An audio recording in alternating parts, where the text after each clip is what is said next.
sempre há essas figuras, né, que quando emergem, apontam para não só testemunham o reconhecimento dos conflitos que a gente está vivendo e apontam pela sua própria existência para uma gramática das relações diferentes. Se você pergunta assim, de pronto, se eu tivesse que dar um nome, eu daria 2 nomes brasileiros, que eu acho que representam muito isso. Um é o Ailton Krenak, mas poderia ser o Davi Kopenawa, poderia ser algum deles, que nos últimos anos modificou completamente, para quem tem acesso, né, e cada vez mais gente tem, ao que é o lugar no imaginário brasileiro dos indígenas, completamente. Então, as reivindicações, antes você vê, até muito pouco tempo atrás, nós que defendíamos a causa indígena, ouvíamos quem? Os indigenistas, os antropólogos. Hoje em dia a gente ouve os indígenas.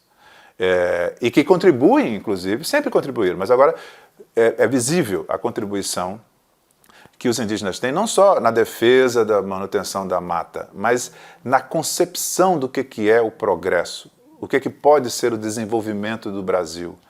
Porque boa parte de tudo isso que a gente está discutindo é um efeito colateral negativo do que no início foi a ideia moderna de progresso.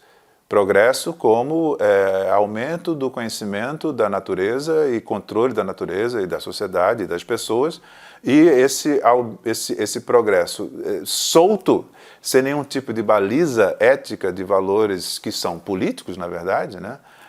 A tecnologia, o mercado, a economia não tem essas balizas.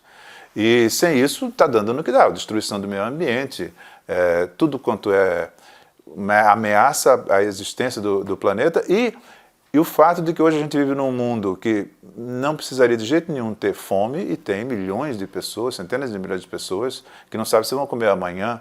Tem um mundo que está destruindo a casa onde mora, o meio ambiente e um mundo onde o tipo de ligação com a vida, o tipo de sentimento de felicidade tem a ver com consumo intenso, excessivo de gadgets, de objetos, de coisas e tal, sem nenhum tipo de contemplação, sem nenhum tipo de mais exploração que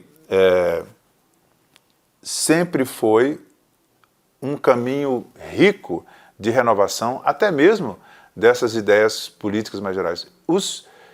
Pessoas como o Davi Kopenawa e o Ailton Krenak ensinam a gente a pensar o que é a convivência humana de um jeito inédito, realmente com uma contribuição que não é dos saberes instituídos ocidentais. Então, eles são uma representação dessa figura que você falou, dos anti-heróis e anti-heróis até uma categoria que talvez eles sejam mais do que anti-heróis, porque o anti-herói não tem necessariamente uma proposição, ele simplesmente cai fora, ele é um anti-herói.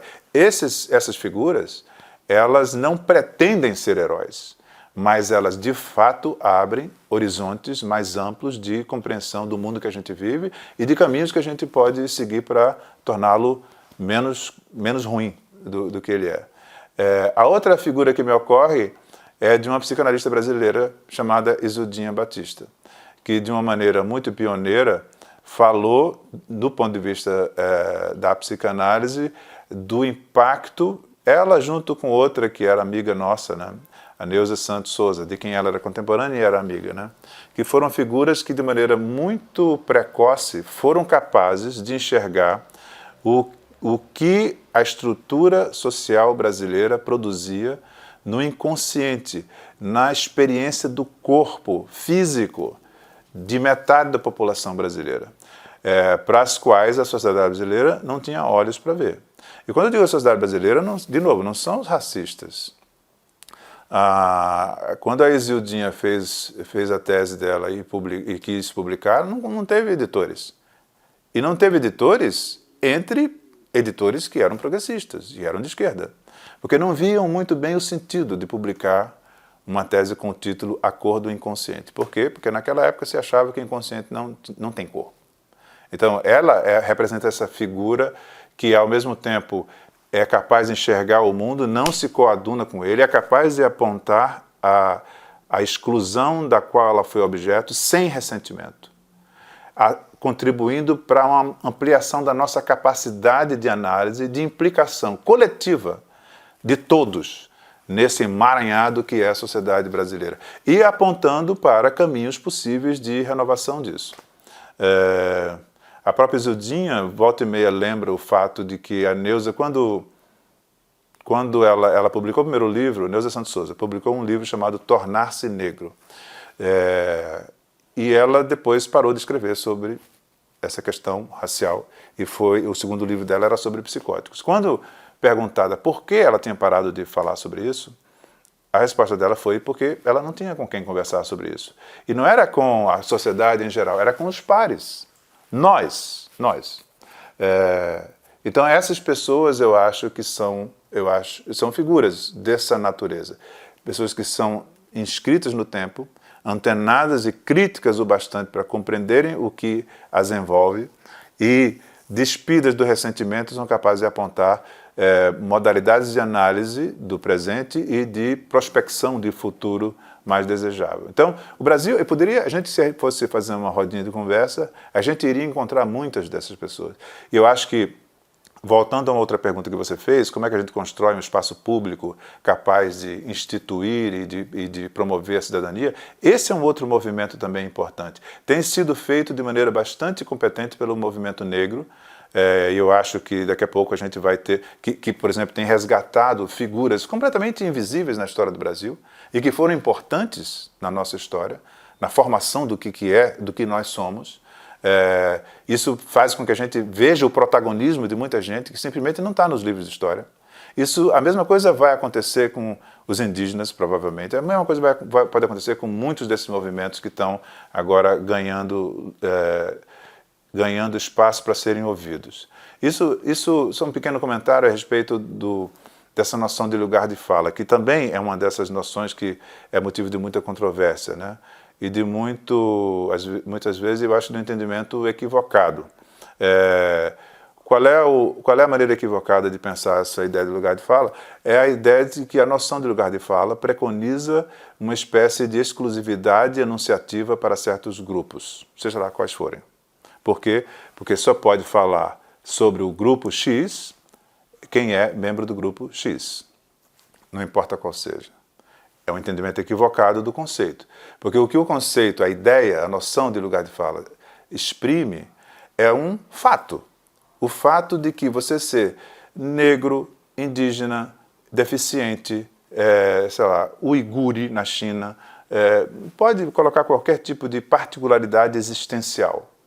O fato de você fazer parte daquele grupo existencial imprime a você um modo de estar no mundo, um modo de ser olhado, um modo de ser respondido quando você está interagindo na rua com outras pessoas, que é muito forte, muito fundo, e como a Isildinha e a Neuza falam, no caso dos negros no Brasil, profundamente perturbador na intimidade dos indivíduos. A mesma coisa com gays, com trans, enfim.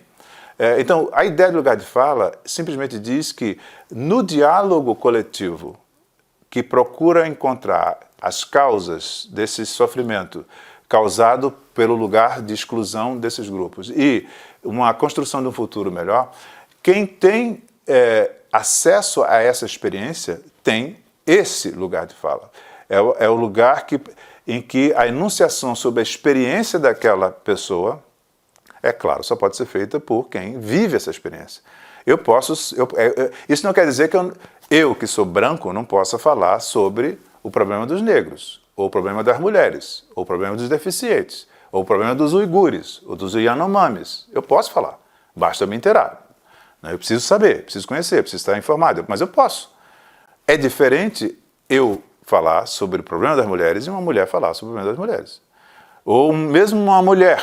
É claro que ela pode falar sobre as mulheres trans, mas como as mulheres trans lembram, você ser mulher trans, não é só no Brasil, em qualquer lugar do mundo, não é exatamente você ser uma mulher cis, branca, etc. É diferente.